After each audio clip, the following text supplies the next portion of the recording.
Hi, my name is Anna Bennett, and today I'm talking about the legalization of euthanasia and assisted suicide.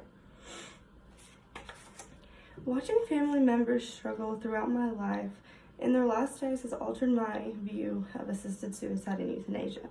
First, there was my granddad, who struggled over time with lung cancer and back cancer, and I had to watch him continually have stomach tubes and feeding tubes as well. And then my Mimi, who also had dementia, who died 2 years ago due to her her health just declining rapidly. And she went down over the last 3 years as dementia took over her body. My granny also had dementia, and it led to her forgetting how to breathe and swallow on her own. With her forgetting how to do these things on a day-to-day basis, she essentially starved herself to death. By allowing people to decide their own fate should only be up to the one and the only one who is suffering. People should not be able to tell me that if I'm in pain, I shouldn't be able to want to take that pain away. No one knows how the pain that they are enduring, and they come through every single day. It's a daily struggle they face. The U.S. National Library of Medicine, National Institutes of Health, held an experiment in the Netherlands that basically showed that the euthanasia allowed patients to go peacefully and allowed their families to grieve less. Families who loved ones with terminal illnesses tend to have less grief systems than those who die of natural and painful deaths. Peaceful deaths occur with euthanasia almost more than painful slow deaths. 189 euthanized patients were in this experiment, as 316 natural deaths proved that the families that they had less grief symptoms. Effects on society. The University of Chicago Press agrees that there are benefits in legalizing euthanasia. In legalizing euthanasia, it allows patients to go from daily struggles and pain every day to just taking a pill and letting it all go away, and allowing their families to say goodbyes without them struggling or not even getting to say goodbyes.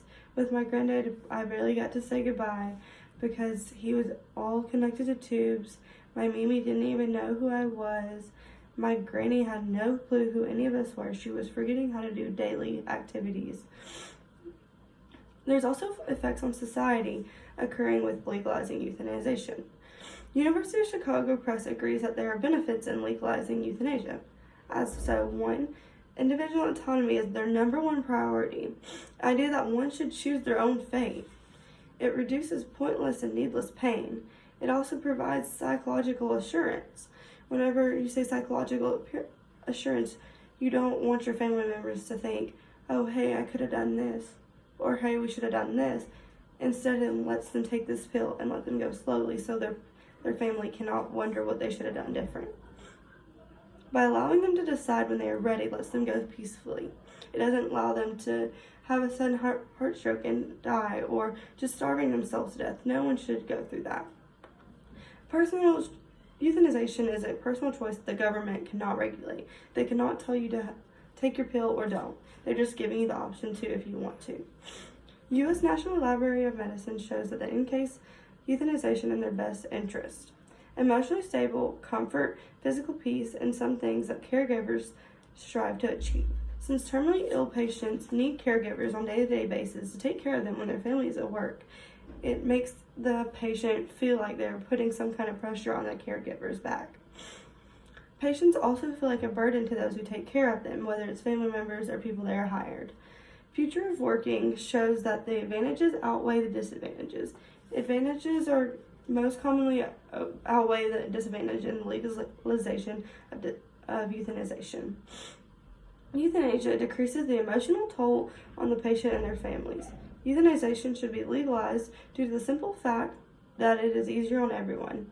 Whether it's your family or the patient, you should be able to decide whenever you want to go. Now, it's not saying take a gun and do all that, but it's for terminally ill patients who are in too much pain and their families cannot overcome this. And that's why I think legalization of euthanasia should occur now.